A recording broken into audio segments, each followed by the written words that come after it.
Welcome to American Red Devils podcast. I'm John. I'm Alex. And we're bringing you the best Manchester United news from this side of the pond. Woo, sir. How we doing? It is good to be back. And by back, I mean back in the 3 points camp.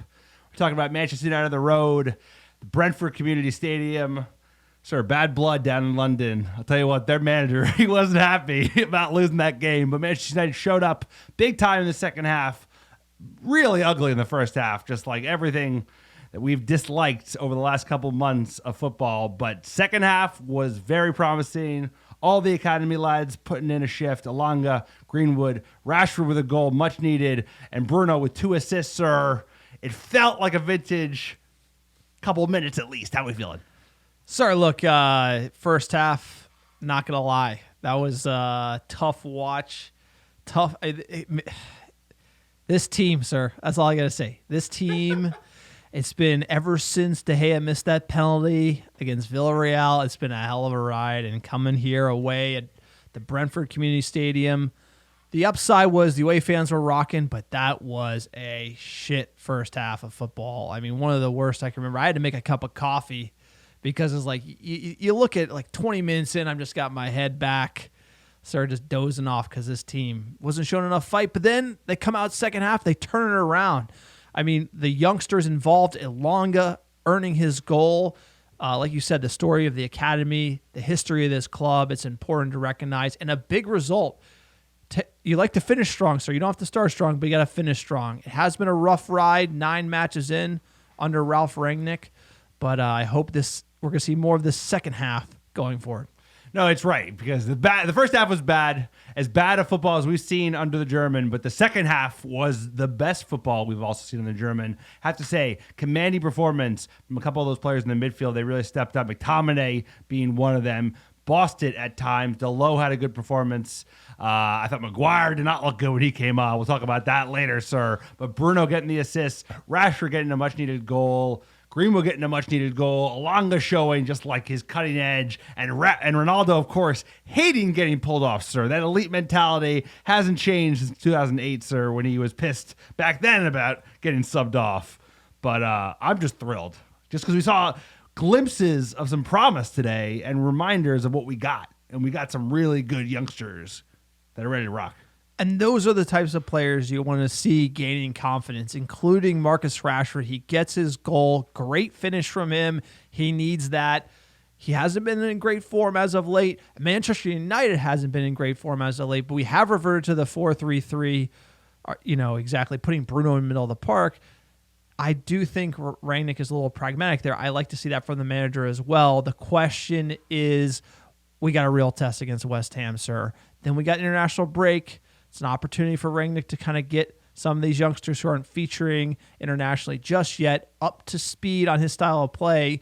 So it could be a good transition if we have a gutty performance against David Moyes at West Ham, sir. It'd be a big match for Manchester United, and then going on international break. Could be perfect time. It is the biggest test yet for Ralph Rangnick, but it would be a great way, right? Remember the last international break? That was a mess. If we could finish with a win at home against the Hammers, who are above us in the table, how dare I say so, that would be a great way to head into it. We're not going to the Middle East. They wanted to do a warm weather training in Dubai. Got scrapped because of the COVID spike around the world.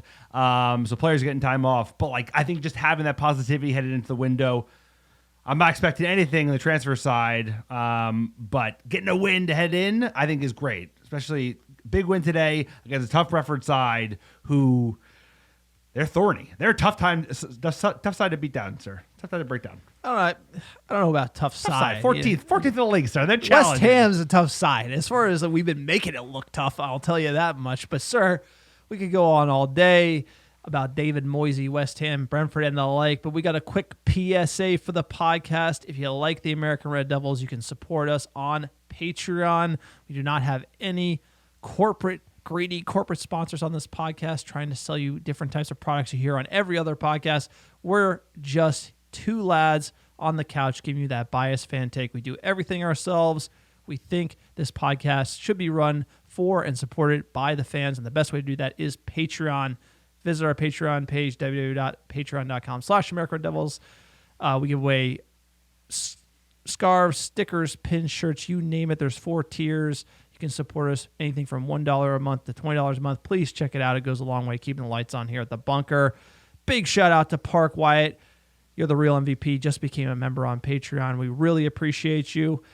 Thank you for the support. Sir, also check out our website, www.americanreddevils.com. Click on store. We have some great beanies, hoodies, scarves, etc. Everything you buy goes to support independent fan content and the American Red Devils. Sir, tell them about iTunes reviews. iTunes reviews, they're a great way to support the pod. And you don't have to just do it in iTunes. You can do it in Spotify, wherever you listen to the American Red Devils.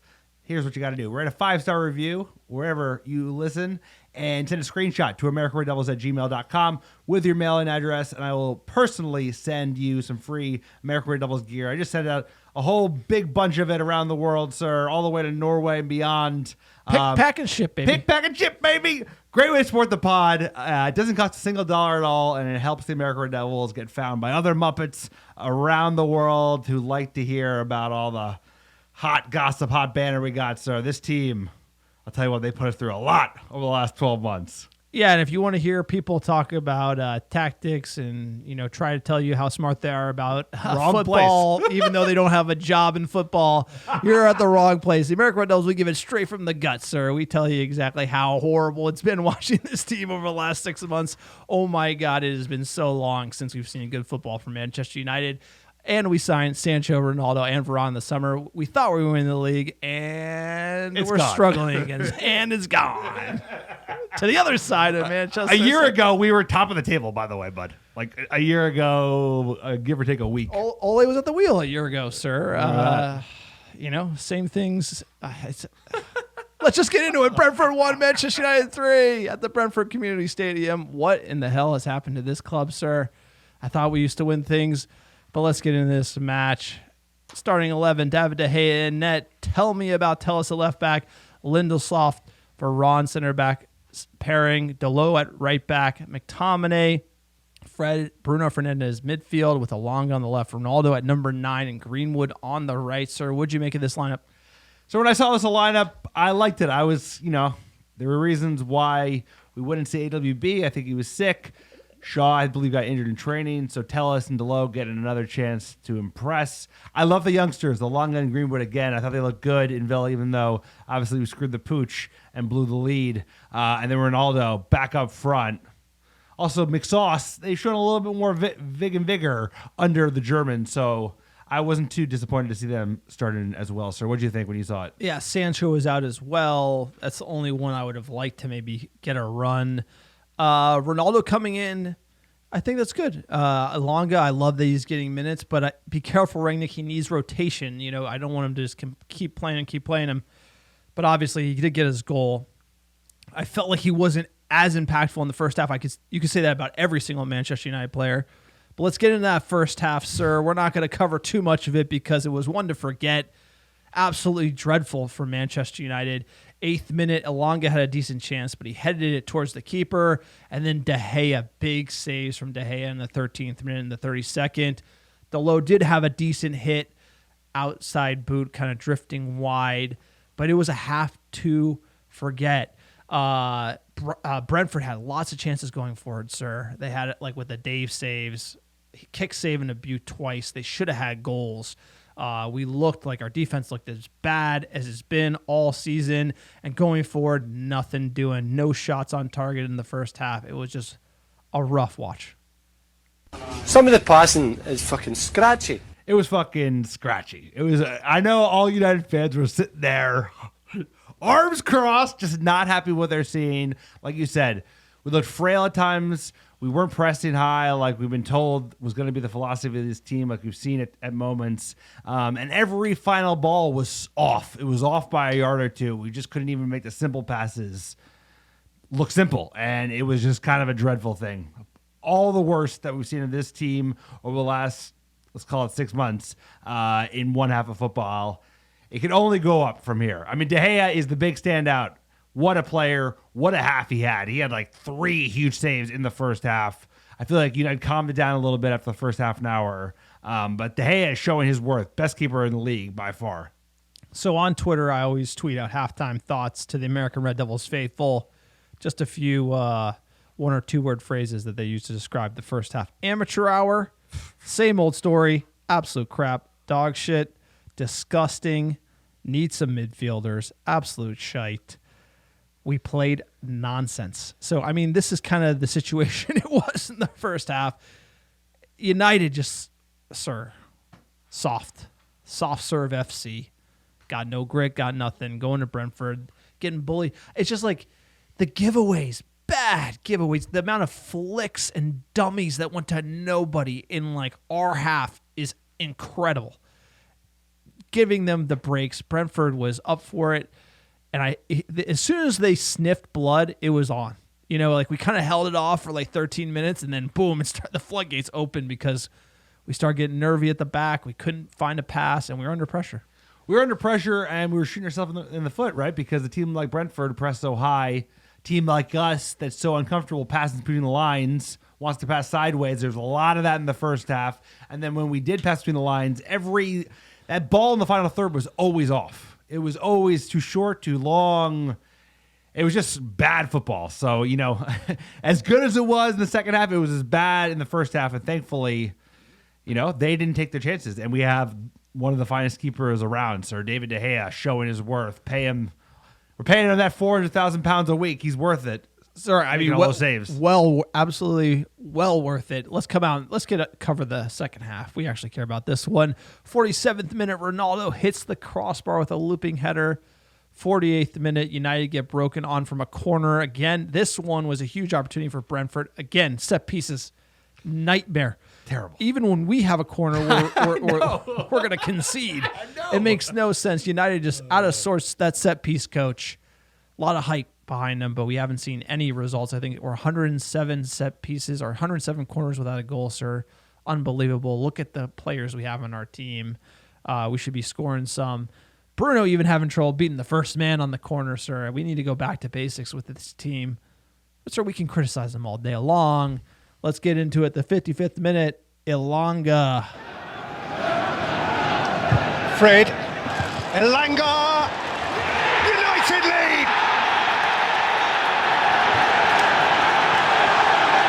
And the little Swede has snatched it. Fleet of foot, bright of mind. And notwithstanding 54 pretty grey minutes for Manchester United, they strike first.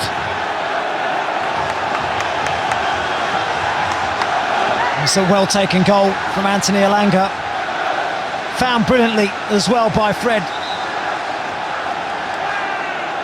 He hasn't quite been at the same level as we saw against Aston Villa at the weekend. But I've just been saying, they've got to utilise his pace in behind. What a ball by Fred. What a run by Elanga.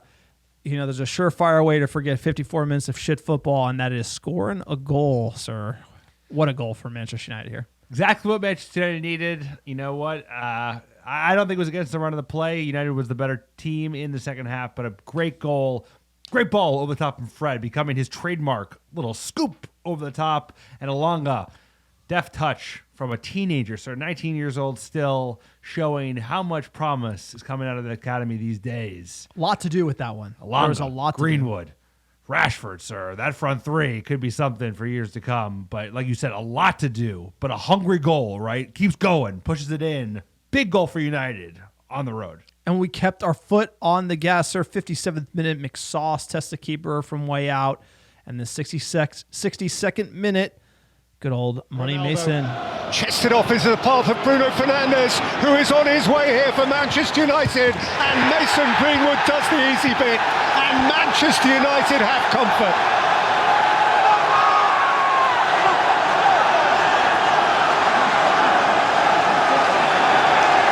That was a smooth execution. A smart snaffle of possession at the expense of Ethan Pinnock. Bruno Fernandes found additional pace. He found Mason Greenwood. Great pass from Bruno. Great finish by Mason. I mean, these are simple connections we haven't seen. We've seen a lot of people making the runs, haven't been able to connect, and you like to see that. Two great players, Ronaldo with a great flick on the Bruno as well, and the lead up to that goal. Sir, 2-0 to Manchester United.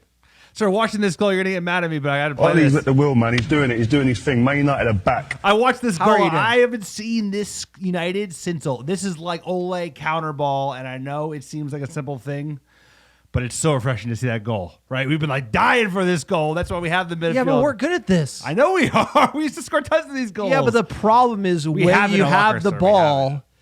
when we have the ball and it's 0-0 and they're can't do it. organized, we can't do anything. We can't get behind the defense. We can't pass between the lines.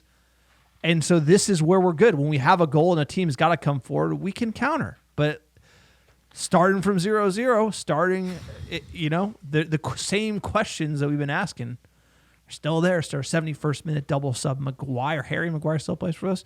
And Marcus Rashford, by the way, on for Greenwood and Ronaldo. Ronaldo having a meltdown like my 2-year-old son when I got to tell him he's got to go to bed. it's true. Literally. But here's the thing. I'm not as nice to my 2-year-old son as Rangnick is to Ronaldo. I'll tell you, he came up mid-game, sits next to him, starts whispering in his ear, hey, man, you're really great. I really like you. By the saving way, you for Saturday, bro. these other players are you're just not that 30, good. how old? The other players aren't that good, and we got to get them in, just so they think that they're good, but no one's as good as you. I think that's what he told him. He's like, dude, you just got injured. You're just injured. We're playing Saturday. You're going to start. No, you got to stroke the ego. You got to stroke. You're it. so There's only good. one way Yeah. with Ronaldo. You got to stroke that ego. We need someone else on the pitch to score a goal, so you got to get off. That's To add all it insult is. to injury, Ronaldo was taking off, and Marcus Rashford scored 77. Reset. Stolen back by the determined McTominay, who nicked it on for Fernandes. And now here is Marcus Rashford to lash it into the roof and secure the points for Manchester United. Boy, he has thirsted for that.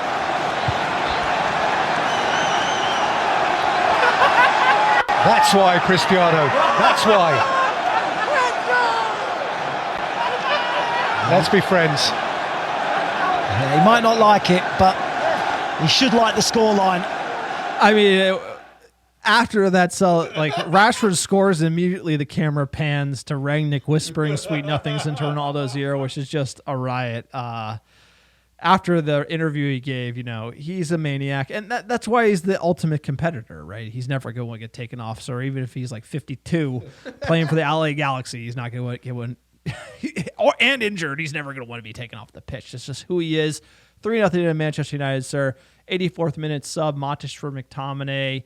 And then, unfortunately, sir, there was, the defending at Manchester United, 85th minute. McTominay is the natural change. Sorensen hurls it in. Pinnock! It's scrambled in, and Brentford, late in the day, have... As soon as they saw the long throw guy, I knew one was going in, sir. The long throw was just like, we're not the type of team that's dealing with this situation very well. I've seen this movie before. No, you know what? They probably deserved a goal. All the chances they had today, especially in the first half, they deserved a goal. Wasn't the best goal to concede, and I have to call it out. I don't want to slate him because he just come back from injury. Maguire, it's like he invites pressure. He doesn't attack the ball. Sir, you're bringing on your monster. I don't want to slate him, but I'm slating him. Well, you got to. He didn't play. He came on, did not look good. Harry Maguire. Sir, I like Harry Maguire. So do I. He plays good for England. For something, England. something's off with him and Manchester United. It always has been. He kind of plays. Kind of plays off and on for us. Then he goes to England, looks like a totally different player. I don't know, Harry Maguire. 93rd minute, Bruno with the golden chance squanders it. That was the match. 3-1 to Manchester United, sir.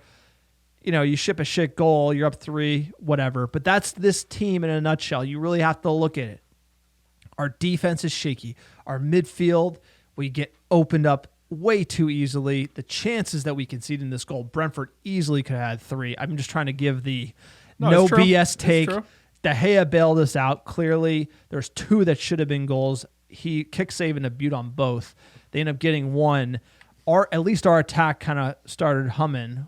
Alonga, Greenwood, Rashford. You love to see that. But we need to be scoring 3-4 goals to beat Brentford, really, given the chances we're shipping. So the problems are still the same. Not a lot to do with the ball when you need to break somebody down. And obviously, we're killer on the counterattack. When we have that lead, we're good at finishing teams, and our defense is good at shipping goals. So it's just this really tough situation for Rangnick. The pieces aren't there. The midfield's light. If McTominay goes down, we're in trouble, and we're thin in a serious spot. And that begs the question: what is John Murtaugh doing? What did he do last summer when you needed the midfield? But here we are, sir. This is the way it is. Well, this is the Glazernomics. Manchester United has been misrun and mismanaged by the Glazers and Ed Woodward for a long time, close to 2 decades now, sir. It's going to be sooner rather than later, coming on 20 years. And at the end of the day, Rangnick and whoever follows Rangnick will fight with one hand behind their back because of them, because of the Arnolds of the world, the Murtaughs of the world, because they're not buying nobody. They ain't making no moves in the midfield. But that being said, I'm not going to talk about the mismanagement. Well, no, it is January. But it's January. No, we should be strengthening, right? If we're going for the top 4, we're outside of it. We're 7th place, 6th place, whatever. Go for the top 4. They should be strengthening. But I'm just trying to take the positives away from today that we couldn't even counter a couple weeks ago. So, our counter was what we did. That's what that was Ole ball. And that's what this team can definitely do well. We were one of the best countering teams in the league.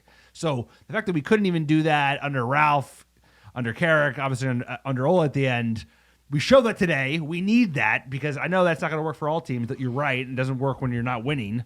But we have to be able to do that. And at least we saw some of that today. So Bruno was playing centrally. And he played well today, too. He didn't give the ball away as much. Yep. He was really good. He played really well today. It was one of the best performances from Bruno in a long time. Obviously, he had 2 assists. But all I'm saying is, you're right. We're leaky as a sieve. The midfield still needs to be sorted. The defense probably needs to be re-upgraded in certain parts. But there are positives. No, so I'm just trying to call it like I see it. No, here's what this game is. Here are the themes for Manchester United as of late. Now, if you look at what the manager has done since he came in, he tried to do the high press. All right, for some reason, players don't want to do that. Then they start leaking things to the press that they don't want to do that. So then he's doing the 4-2-2-2.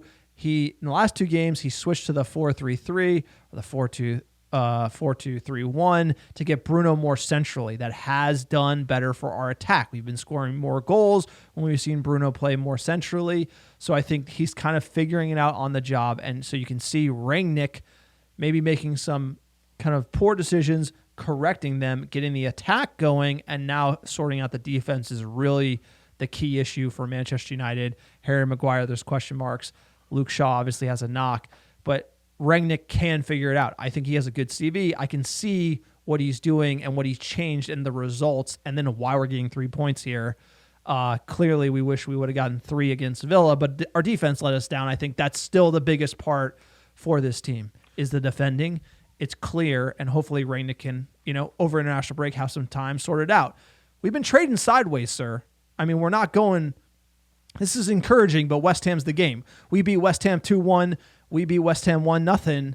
That would be officially we are on the up. I wouldn't say that Brentford is we are on the up. No, this is like you said, we're I don't want to call it treading water, but you should be beating Brentford even on the road. This is easy schedule. This is we were the favorite. I was looking at the line beforehand, sir. We were the favorite. But I'll take it because it's been that dreadful that, hey, you know what? I'll take it. And then we're playing big bad Hammers at home. David Moyes. It's always going to be a blood match, sir. But United... Dude, like you said, I think he's actually showing something that we always were looking for in Ole. We didn't get it, and that's that tinkering, that course correcting in real time, dude. We blew the Aston Villa game. He made changes that, hey, we still leaked a goal, but we held on to the lead, and obviously you're still holding to a 3-goal lead against Brentford, but I'm just saying, it's you actually are seeing it game to game, changing formations out, changing players out. Alonga's a player. I'm going to play him again. Yes. That's more like a football manager. I'm testing things it's out. More like you say, more like a professional. Which is encouraging, Someone sir. who's been Which there is before. encouraging. Yeah, exactly. Someone who has managed more than Molda, unfortunately, is what we're going to say. It's not like the FIFA team that you play where at the same starting 11 every game until they just fall over with injuries. All right, so match reaction here. United 5 shots on target to Brentford's 8, 13 shots to their 18. Sir, possession. We have 57% of the ball to their 43%. I would like us to be generating more chances. I think from the attacking perspective, the urgency early on in the game when we have the ball to go forward and be brave, I think Rangnick's going to sort that out. And then organizationally at the back, I think he's going to be sorting that out. It's got a lot to sort. And, Lots of sword. midweek game and then West Ham. So we got to give it time, but you can see the tinkering from Rangnick, and it's getting better. It's just going to take some time. You got to give the man time. Manchester United won their 300th Premier League game away from home, the first time to reach such a milestone in the competition, sir. First team To reach that milestone. I'd rather have a trophy. Fred has been involved in 4 goals his last 7 Premier League games for Manchester United. 1 goal, 3 assists, as many as he had in his first 86 appearances in the competition.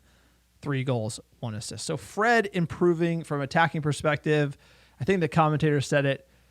Really, Fred and McTominay look to be more attack-minded midfielders, not defensive-minded midfielders. They're not being played in the right position. If you really think about it, there's the gaping hole for the director of football. So, we need a few CDMs we can bring in. No, I mean, that's what everyone says. Like, wait till you see what Fred's capable of. They always talk about how well he plays with Casemiro at Brazil, right? Having like a proper destroying CDM, which United have been calling out for a long time, right? We haven't signed one since Matic. But they have done a job. They don't always. They started off dreadfully. They were both pretty bad in the first 30, but McTominay and Fred put some good shifts in at large swaths this game today, sir. What do we know, sir? We're just Muppets on the couch. Let's hear from the manager. Hi, Ralph. Congratulations on the win tonight. Did you feel somewhat fortunate still to be level at half-time? Yes, I think we have to be honest. Without David and his brilliant saves, it would have been difficult to have a clean sheet at halftime. The first half was not good. We were second best in almost all aspects of the game. Sloppy passing, not strong enough in the center of the pitch, in the tackles. We were losing almost all 50-50 situations. We didn't win a single second ball in the first half. If we had a few counter-attacking situations, we were almost a little bit too nervous on the ball. But we also have to admit that there is an opponent on the pitch, and they played extremely aggressive, extremely brave, pressing us high.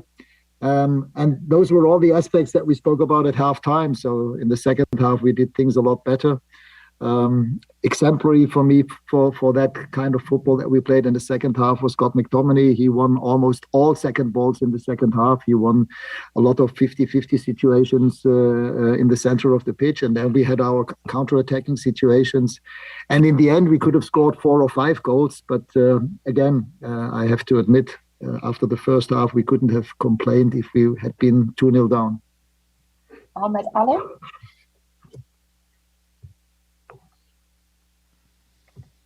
Sorry, you're on mute. Hi, hello. Ralph, obviously today we saw Bruno got himself 2 assists in that number 8 role and kind of played well. Do you prefer him more in that number 8 role than number 10? Yes, I think most of the top teams in Europe and also in England play in a 4-3-3. I think for him it's better than being pinned to a number 10 position, because he can then make himself available in different areas of the pitch, not only in the center of the pitch. For me, he's not a wing player, but I think in this position as an 8, he can find the spaces himself. I think he can sniff the moments in which areas we have to play the ball to him, and he can make himself available. And therefore, I think this position as an 8 is almost perfect for him. Ben Hansen. Hi, Ralph. I've got to ask you about Cristiano's reaction when he came off.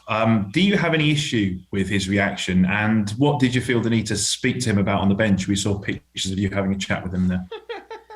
Well, the only reaction that I got notice of is that he was asking me, why me? Why do you take me off? And I said to him, listen, I have to take the decision in the interest of the team and the club. And we had exactly the same situation 5 days ago at Villa Park, being 2-0 up with 15 minutes to play.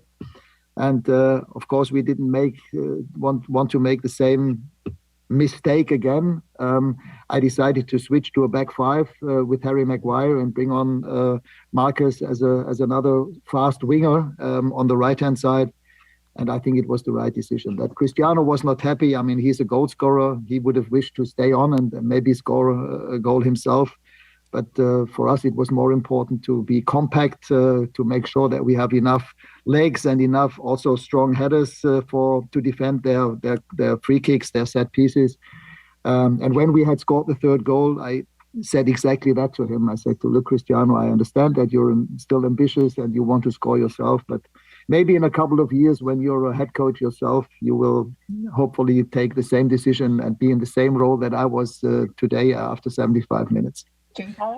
Sir, you had to listen to a little more because, new manager, you got to hear his thought process. So pragmatic. Everything he says about what he told Ronaldo, he tells you, this is what I told him.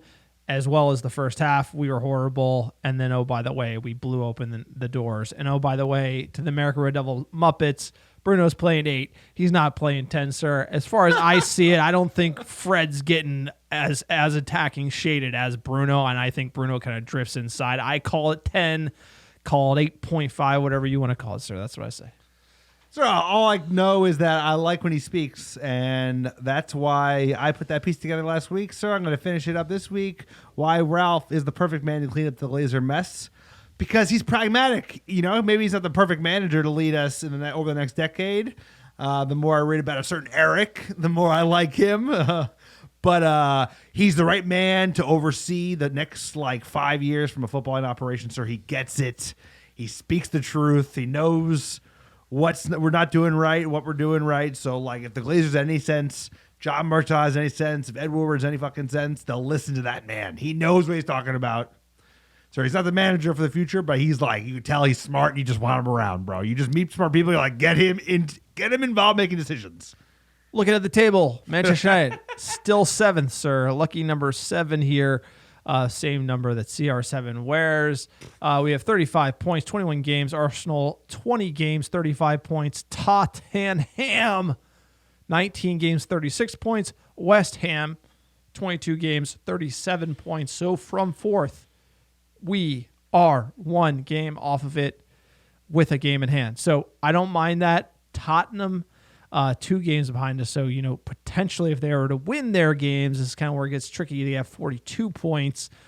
And if we would be behind them, right? So if 42 to our 35 is what would be 4th place if they won their 2 games in hand. Well, you know what? We've been on the dip and we're still in it. So as it relates to this season, all I care about is top 4. I don't want to play Hans and Franz. And we all knew it. I didn't even include it in the news because it's known.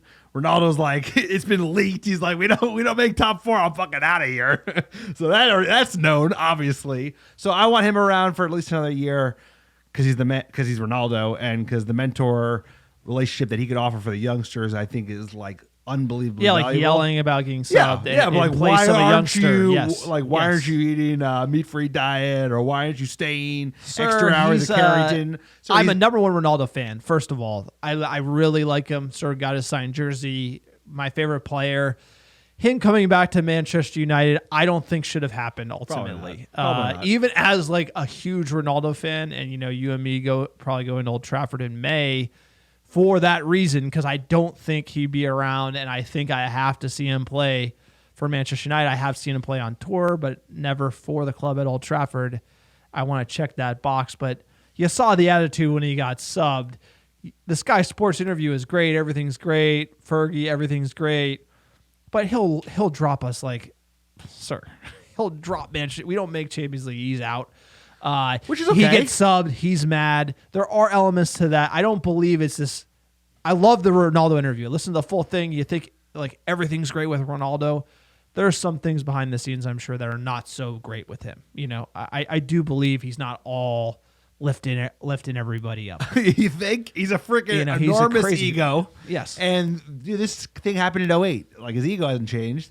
He's a hell of a player, and I don't think you get to the player that he's become without having a bit of an ego and a bit of an edge and a bit of a crazy work ethic, and that's what he got. And that's what he has. And if we don't make it in top 4, it's better if he leaves because he'll be just so pissed that we're playing in Europe, not playing in the Champions League, that it won't be good for anyone. But we still have a whole half of a season left. We're only at 21 games, so almost half a season left.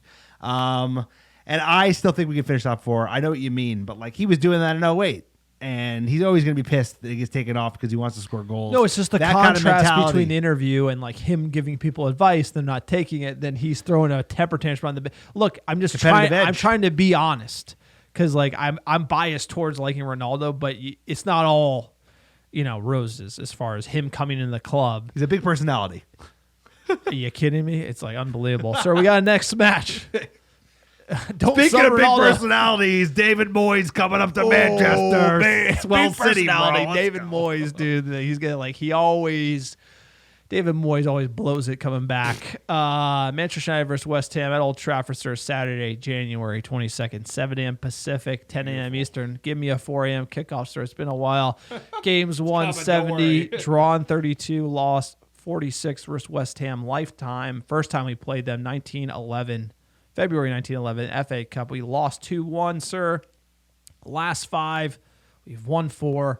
We lost 1. Last time we lost was in the League Cup, sir.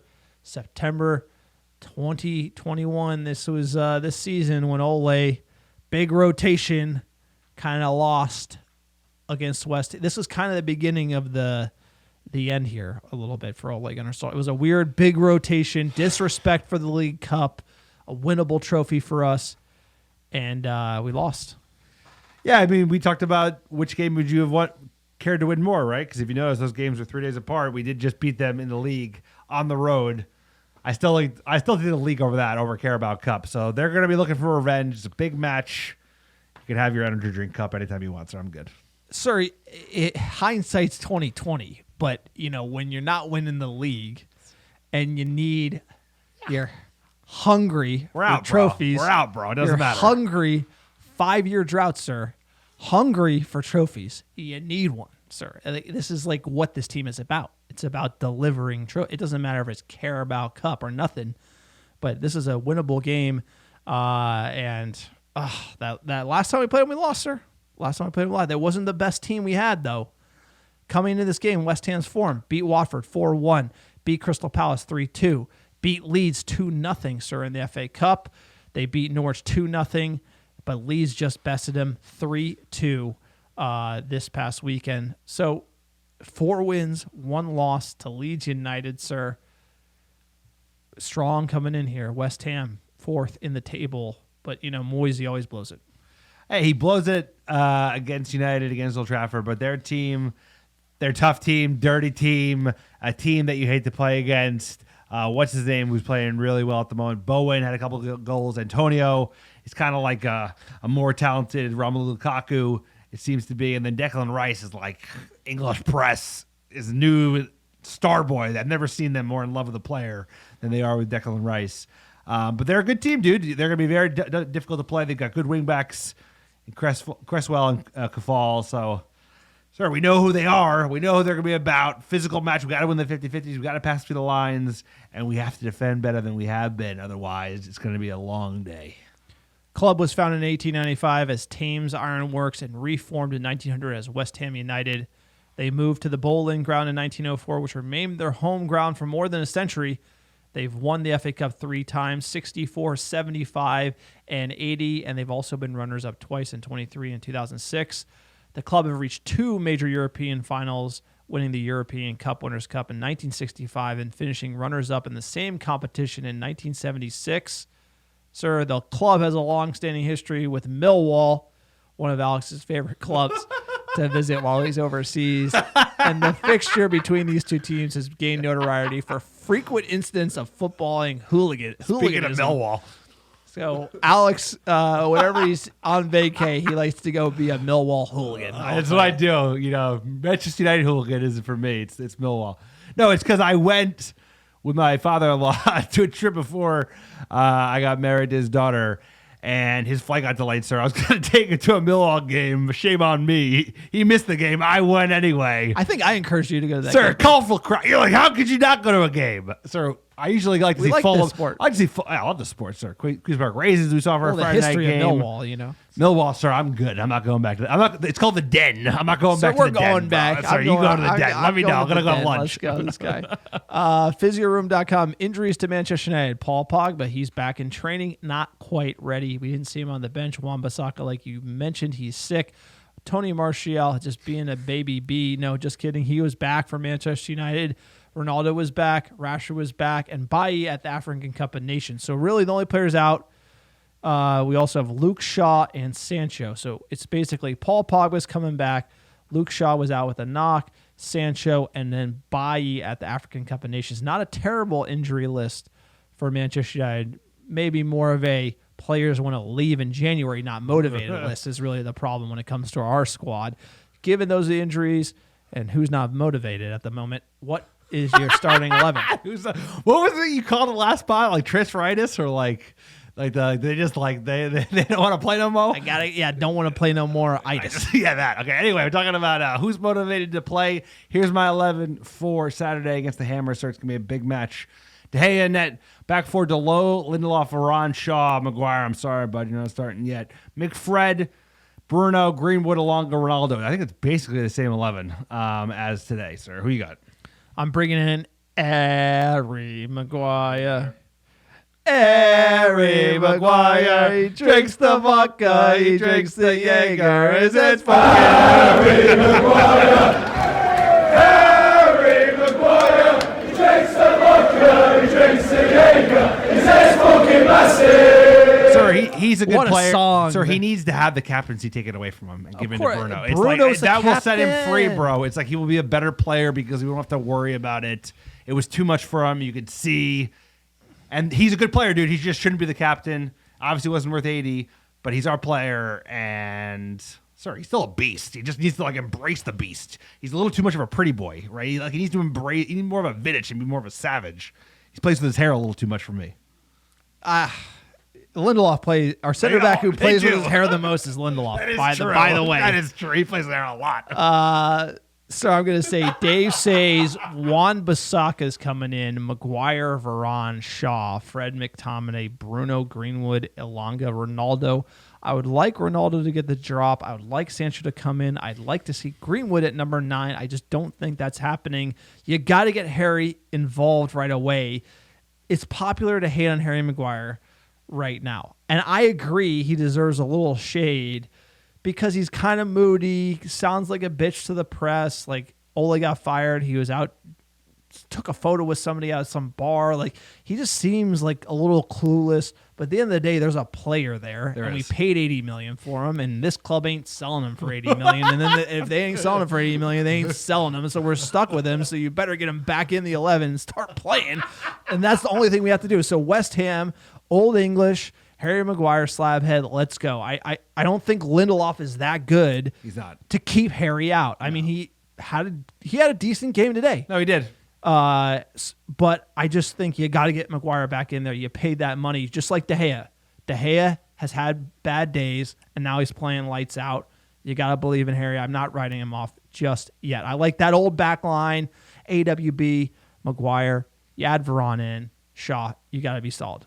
No, I'm with you, dude. He is a great player. It's just like I think it's all in his head, and that happened because form is streaky. You know, we know that. And Rashford was going through a tough patch, and I think Bruno's going through a tough patch. Hopefully, both of them have broken out of it. I think what will help him is moving the captaincy elsewhere. I think that will just give him less to think about. So we'll see what happens this weekend. It's gonna be a big one. Sir, give us the odds.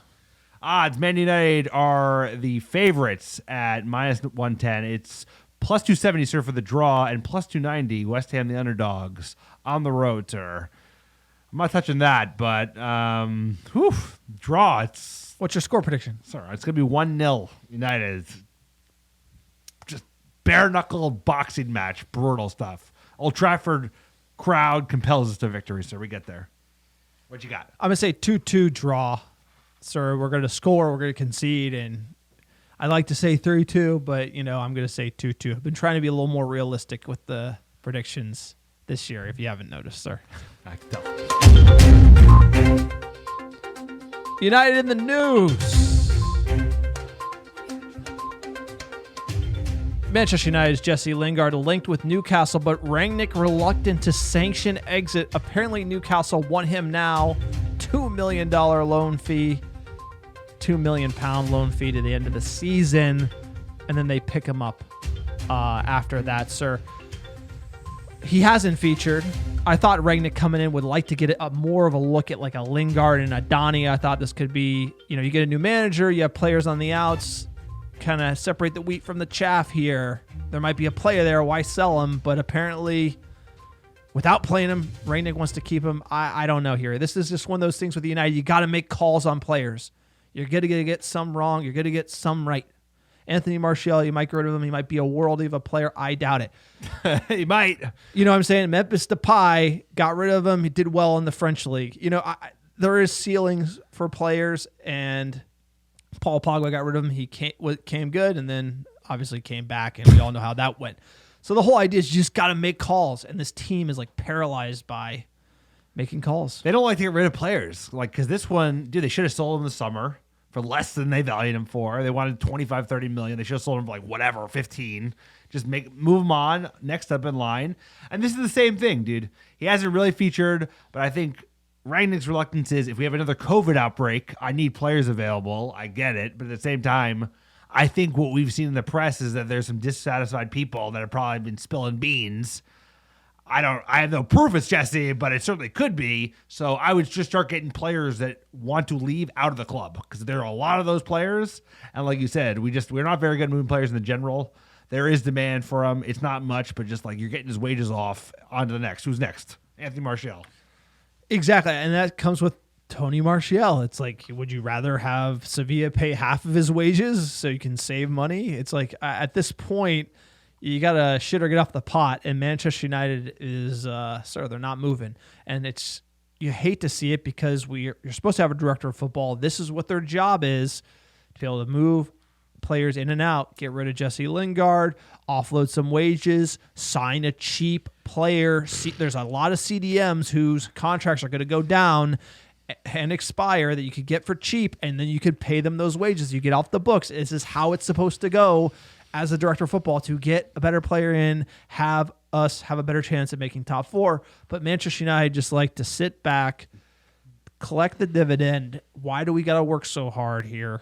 Let's just not make any changes. Just McTominay, Fred, till they get injured, and then Matic, and then he gets injured, and then we're going to be putting Bruno Fernandes at the CDM position. Sir, speaking of not working hard, like the next story, I couldn't believe it. I love it's leaking. Tell us, sir. Sir, Ed Woodward's final United pay. So basically it leaked how much they've been paying Ed Woodward, sir. They've been paying Ed Woodward the highest of any chief executive in the Premier League. He gets paid more than anybody else. They decreased it. He used to get paid £3.1 million. They decreased it to £2.9 million. And apparently, there you go, dude. We have the highest paid executive. He's the worst executive in the league, probably in football, dude, arguably. Like, there's a very strong argument to be made that no football club has been more poorly run over the last 15 years than Manchester United. Literally into the ground. Perennial champions, most successful club in England. Mismanaged, misrun, poorly invested. Sir Ed Woodward. Not from the Glazer perspective. He grew revenue and he allowed them to dividend. Ed Woodward manages all the equity offerings from Manchester United, sir. Helped them with the takeover, got them paid, gets the dividend, manages everything so that they don't have to deal with it. Sir, he's basically a glorified housekeeper or someone who watches your house, sir. It's like, he's basically like a steward of the club. He's taking his pay, and they don't care. And so Ed Woodward's on their side with this one. It's all about the Benjamins, and it's hard to run a football club with no sort of concern over the performances on the pitch or understanding the modern game or understanding what your competitors are doing. Like, the whole idea is like, if he was like 25% football and 75% commercial, it could make sense. Or if he would delegate football to someone who knew what the fuck they were doing, it would make sense. Good executives know what they don't know. Ed Woodward isn't that type of guy. If you haven't got the MO, he likes all the photos with all the players and all the signings. He likes all the shine. sir. He wanted to create the Super League. He wanted to ruin football. Then he spun it in the press that it wasn't his idea. He spun it in the press like he resigned because the Glazers made him do it. Like, and this is like the type of snake that he is. I'm done with Ed Woodward. He's leaving. We got his numpty number 2, whatever. He ain't leaving. Next one here. Big news, sir. I wish, I can't wait for the day when we don't have to say his name. I'm so sick of him. But it was news. How many hours have we talked about this on the pod? More than we've talked about or even seen him play, probably. Okay. Honestly. Here's what I'll say. And the amount of hours that we've talked about Paul Pogba on this podcast is outweighed the amount of hours he's played well for Manchester United. I think just in general, like the amount of minutes he's probably played in the last 4 years, 5 years, we've talked about him more. So, sir, it was big news. Rangnick's he plays hey, for us still? Apparently. He'll be in warm weather training camp in Dubai. Okay, so the article getting the news, Ralph Rangnick says Paul Pogba may be motivated by impressing his suitors. His contract's running out. Rangnick has made stark admissions about 2 of Manchester United's most expensive signings, saying Paul Pogba may be motivated to perform only because he wants to leave. And that Jadon Sancho is struggling to deal with the psychological pressure of playing for Manchester United. The quotes go, sir, you get into these quotes. Well, the meaty part was about we know the case. Even if it's only, okay, as long as this is the case, why shouldn't Paul Pogba now, after 2.5 months of injury, fully fit again, want to show the fans of Manchester United, the board, the whole world, what kind of player he can be? This is the meaty stuff that, turned into a lot of clickbait. Even if it's only to show enough for a new contract elsewhere, he will be highly motivated to do that. And why should I then not play him? But there is a difference in how players deal with their current situation. If they handle that in a professional way, an ambitious way, I will play the players, although they have a contract expiring in the summer. So that speaks that Pogba's in a camp of expiring contract, playing professionally. There are players that are not doing that. So he's not wrong. It's like, for us, it doesn't matter. He's leaving anyway. We're getting nothing back. Ed Woodward, but we want him to help us get in the top 4, so I'm with him. Let's play him. Who gives a shit? What's the difference? No, I totally agree. I mean, this is football is always changing, right? I think you saw the paradigm shift. I think the Ronaldo deal was sort of like a earth-shattering amount of money, like Real Madrid buying Cristiano Ronaldo. That kind of set the new bar of the Neymar deals, everything we saw since then, sir. I think that kind of changed and blew up the whole market, blew up the whole wage structure. I think the whole wage structure and transfer fee structure has been blown up, has gone up so high to the point where it's bankrupted clubs like Barcelona, right? So it's basically the transfer fees and the wages have gone so high, and then it's basically just destroyed these huge clubs like Barcelona, billions in debt. Obviously, Manchester United, we are billions in debt, but we have one of the highest amounts of revenue in the world for football clubs, so we can actually afford all the Glazers' liabilities. The idea behind this and financial fair play is basically saying, look, it's coming back down to earth, and then the layer behind that is players now realize it's better for them to run their deal down. Mbappe's running his deal down. Paul Pogba is running his deal down. There's so many players. The rumor is it's about $1.5 billion in transfer fees is going to be lost to clubs. So clubs are not going to be getting paid for these players anymore, and then their cash coffers are going to go down, and that will further impact the transfer market as far as what values can be paid for players. And this is how everything's going, where the value of transfers is being transferred to Paul Pogba. He can sign a $50 million sign-on fee for Real Madrid, and that'd be cheaper than the $120 they had to pay 3 years ago. And it goes right into his pocket. So, of course, Paul Pogba is going to do that deal. But the question now is, does Real Madrid have the money? The clubs aren't as rich as they were. There are some clubs who are rich, Newcastle, Chelsea, etc. So City. You have sort of this sovereign wealth, this player power grab by running deals down, and these new dynamics in the transfer market are going to make it really interesting, where the power is shifting to the players, the transfer fees are shifting to the players. And so how is this going to impact the transfer market going forward? I think this summer is a big setup for what we're going to see going forward. Also, the Haaland deal is a great sort of window in what you're going to see. Hey, I'm going to sign a deal for 3 years, but I'm going to have a really low buyout. Structure it. And oh, by the way, you're not just going to pay the buyout to get Haaland. You're going to pay the buyout. You're going to pay Riola. You're going to pay Haaland's dad. You're going to pay Haaland. So it's actually going to be 130 million pounds. It's just going to be split differently. Yeah, and the player's going to get more of that fee. So now Dortmund, who used to get the 120, is going to get 60. Right. And now they're going to have less money to spend. Right. So it's going to be a really interesting dynamic. But you know what? On a surface level, you're going to lose the Paul Pogba's of the world, right? Herrera was the first glimpse into this. Players leaving on a free, getting big money elsewhere. That only just started a couple years ago. Pogba, Mbappe. But it goes both ways because Manchester United will actually benefit from this as well, sir. The Kessies of the world, these players that we could pick up, right? There are other players outside of Mbappe and Paul Pogba that are going to do this tactic, and Manchester United can afford wages. I know right now we are like up to our eyeballs in it because of Pogba and Ronaldo and et cetera, et cetera. But if we get some of these off in a year or two, it will give us room to be competitive in the new world, which is all going to be about wages. Yes, exactly. Right? Which the we new can world afford. will be about wages. Which would be a good thing, actually, for United, assuming Yes. we have a competent front office, which we don't. So, but hey. No, exactly. But here's the thing. We never sold players for lots of money. I mean, we're a bad selling club. We're always losing money paying these fees. So this dynamic could benefit Manchester United, whose wage bill is already blown up. Speaking of the Ronaldo deal, right now, wage bill blown up. Bruno Fernandes, next article here.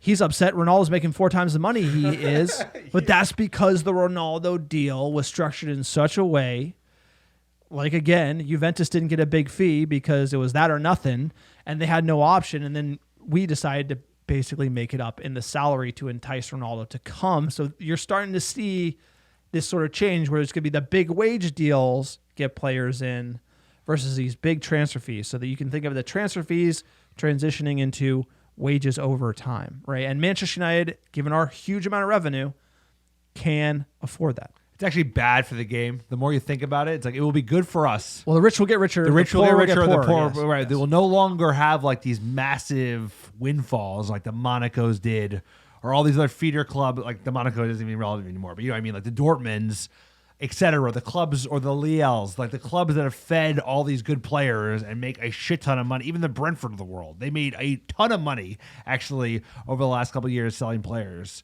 It is going to shift the power back to the wealthy clubs. No, but included. I actually think it could do the opposite as well, where it kind of unclogs. Like a great example, a player like Koulibaly at Napoli, right? It's just players, clubs posturing with these outrageous fees, and then there's no deal, and then they never make money on Koulibaly. You know, and I think these types of moves, the big posturing over years, people are just going to sell for 60.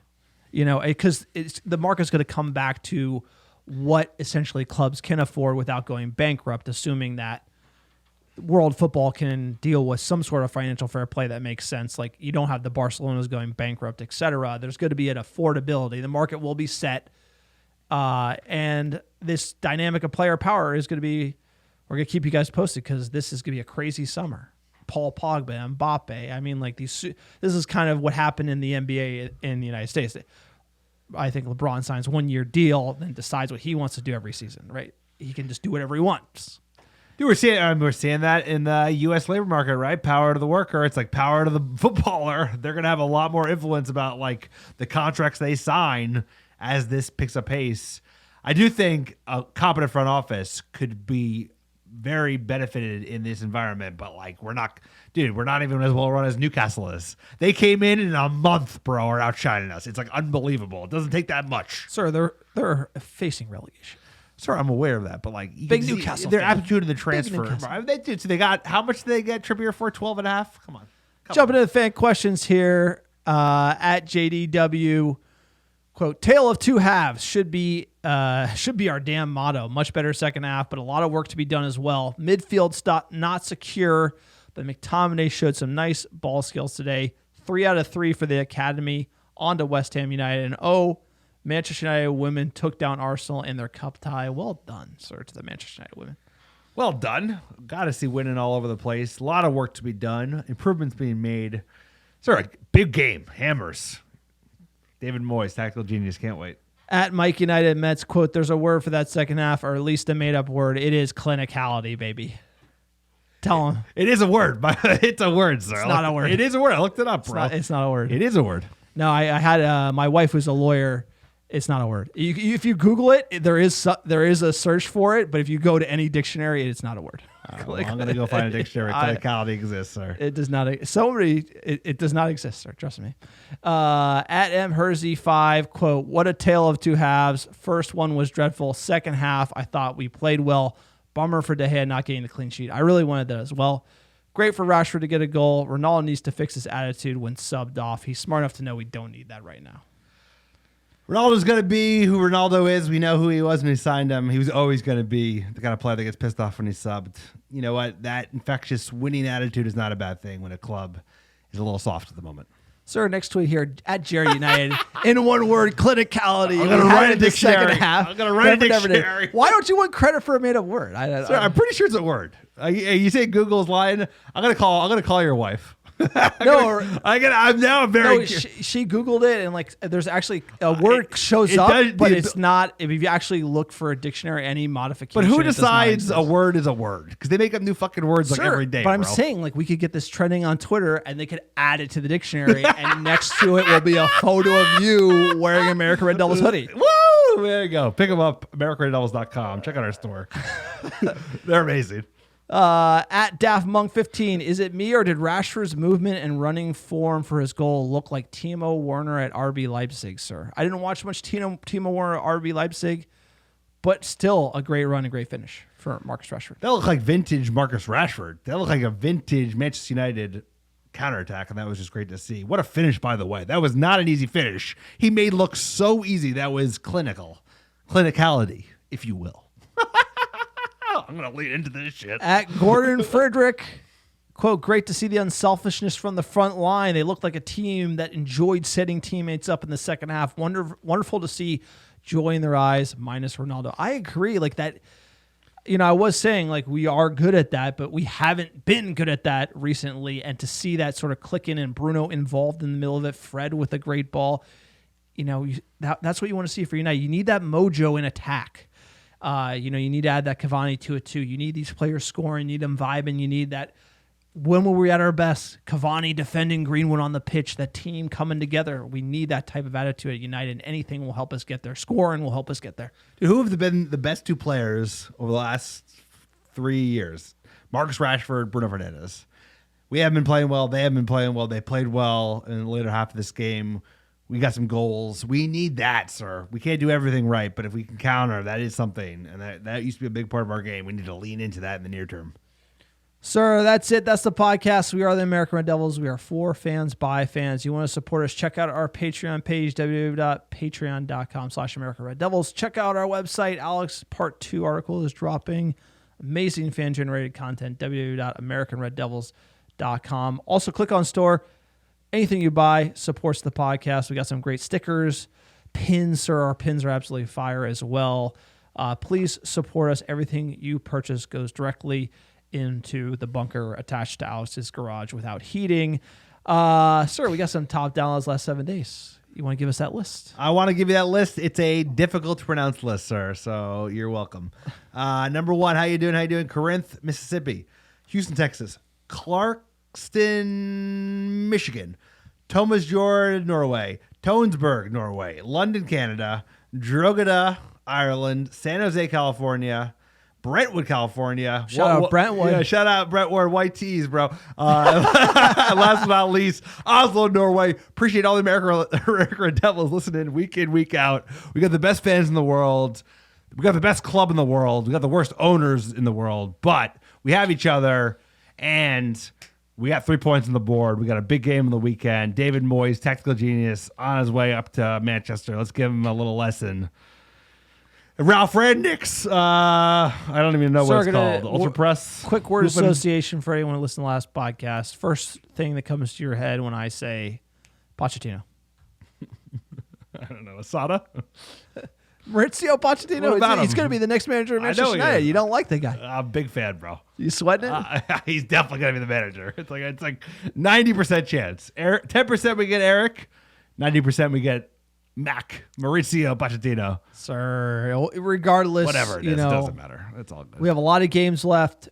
Big game at the weekend. Everybody enjoy it. Then we got international break. We'll be doing the U.S. men's national team takeover podcast. Hopefully getting our boy Mike back on the pod. Otherwise, it's me and Alex talking about where you at, Mike? talking about United States Women's National Team, sir. That's a lot to say. I'll tell you, they got to shorten that up. You get U.S. Soccer. Yeah, they got to. It's way too many letters. United States Men's National Team, sir. But regardless, hopefully they can qualify for the World Cup, sir. Some big games, critical games. So it's good to have that during an international break as well. But we're going to be leaving you with another great song that the Stretford Inn was singing. Oh, what a night, sir. Late in May in 1999. Everyone have a great weekend.